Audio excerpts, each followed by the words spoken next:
तीन राज्यों की 3 विधानसभा सीटों में वोटिंग जारी है। बिहार की बात करें तो यहां के बांकीपुर विधानसभा उपचुनाव को लेकर वोटिंग जारी है।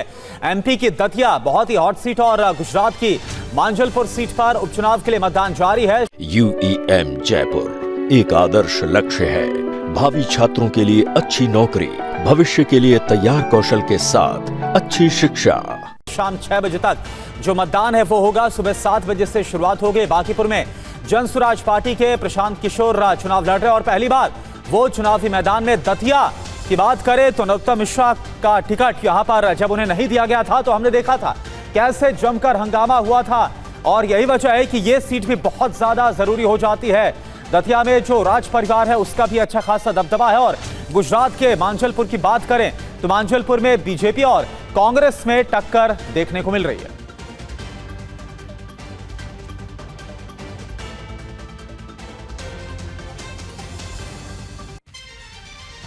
और चलिए सीधा रुख करते हैं। हमारे साथ हमारे 2 संवाददाता इस वक्त आपको टीवी स्क्रीन पर नजर आ रहे हैं।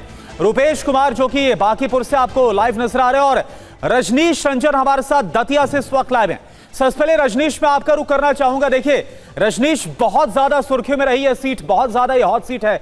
नरोत्तम मिश्रा जिनको टिकट नहीं दिया गया उन्हें बहुत ज्यादा ये उम्मीद थी कि टिकट मिलेगा, जमकर हंगामा हुआ था। और यहां पर जो शाही परिवार है उसका भी अच्छा खासा दबदबा नजर आता है। अभी फिलहाल मतदान कैसे चल रहा है, क्या मुद्दे हैं लोगों के दिमाग में?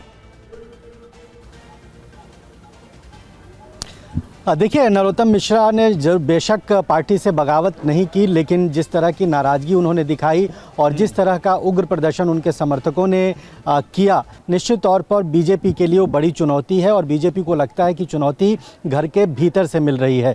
निश्चित तौर पर कांग्रेस पार्टी ने एक मजबूत उम्मीदवार दिया है, शाही परिवार से ताल्लुक़ रखने वाले उम्मीदवार हैं। और बड़ी बात यह है कि कुछ पिछले विधानसभा चुनाव में कांग्रेस पार्टी ये सीट करीब 7,500 वोटों से जीती थी। तो दबाव और चुनौती दोनों तरफ है। बीजेपी के लिए परेशानी ये है कि नरोत्तम मिश्रा के समर्थक अगर बाहर नहीं निकलते हैं और वो प्रोएक्टिव होकर अगर वोट नहीं देते हैं तो कांग्रेस पार्टी के लिए जीत आसान होगी। लेकिन प्रदेश में जो सरकार है और कहीं ना कहीं ये देखा जाता है कि आमतौर पर उपचुनाव के लिए जो रुझान लोगों का होता है वो सत्ताधारी पार्टी की ओर होता है। तो इसलिए कांग्रेस के लिए भी चुनौती है और कांग्रेस तमाम अपने बड़े नेताओं को, प्रदेश अध्यक्ष को और तमाम जो उनके लीडर्स हैं उनको यहाँ पर अलग अलग पॉकेट्स में काफ़ी दिनों से उनका इस्तेमाल कर रही है, लोगों से बातचीत कर रहे हैं और कोशिश ये कर रही है कांग्रेस पार्टी की ये सीट जो पिछली बार वो जीते थे इसको वो रिटेन कर लें। लेकिन बीजेपी के लिए समस्या ये है कि उनको दिक्कत उनके घर से मिल रही है। और तस्वीर आपको हम दिखा देते हैं कि उदासीन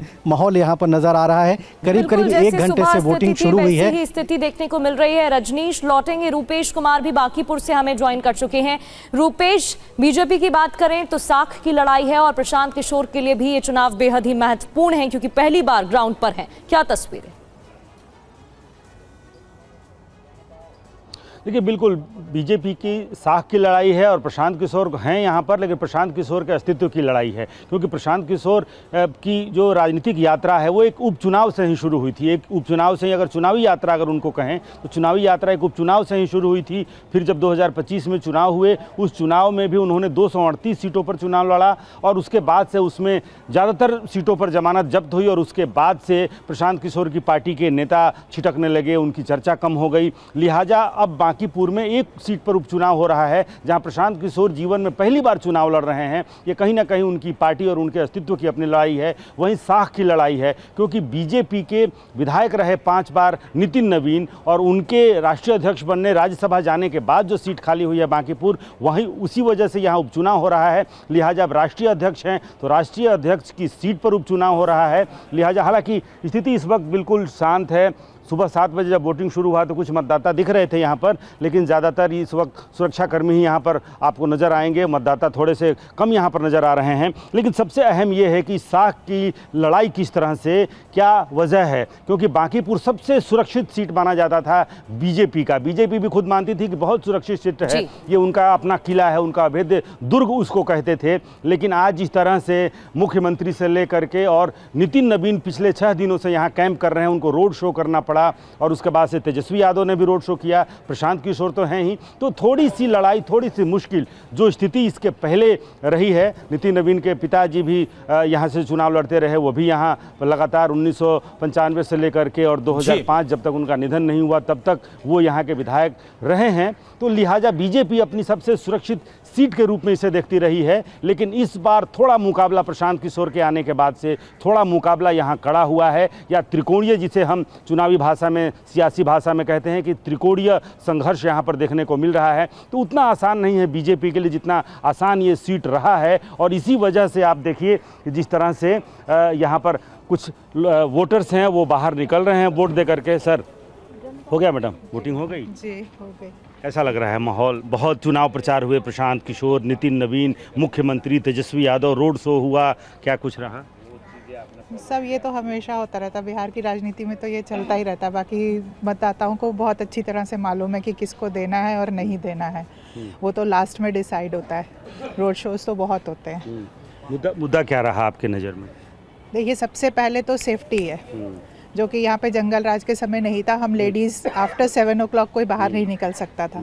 वो चीज़ें से हम लोग बहुत अभी राहत मिली है हम लोग को, और वो सब चीज़ें नहीं है। प्लस थोड़ा सा जो आप जंगल आज आप कह रहे हैं वो तो बीते दिनों की बात हुई, आज क्या मुद्दा है? नहीं, आज भी वही है? नहीं, वो चीज़ तो थी ही, पर अगर सबको डर था अगर आरजेडी आएगी तो वही चीज़ वापस दोहरा दी जाएगी। तो उस चलते मतदाता बहुत सारी चीज़ों को देख के चाहते हैं कि हाँ। आरजेडी के अलावा तीसरी पार्टी भी तो है यहाँ, उसके बारे में कुछ है अच्छा बुरा कुछ? Please no comments. No comments, ठीक है। तो देखिए कुछ मतदाता यहाँ पर वोट दे करके निकल रहे हैं। हालांकि यहाँ पर जहाँ पर मैं मौजूद हूँ 4 बूथ यहाँ पर बनाए गए हैं, 4 मतदान केंद्र हैं। इसी तरह से अभी सुबह थोड़ी शांति, मतलब उस तरह से जब 2025 में यहाँ चुनाव हुए उसके बिल्कुल रुपेश, और हमने सुना कि जो यहाँ पर मतदाता हैं उनके दिमाग में क्या है और किन मुद्दों के आधार पर वो अपने मताधिकार का इस्तेमाल कर रहे हैं। अभी के लिए बहुत बहुत शुक्रिया आपका रजनीश और रुपेश, आप दोनों का।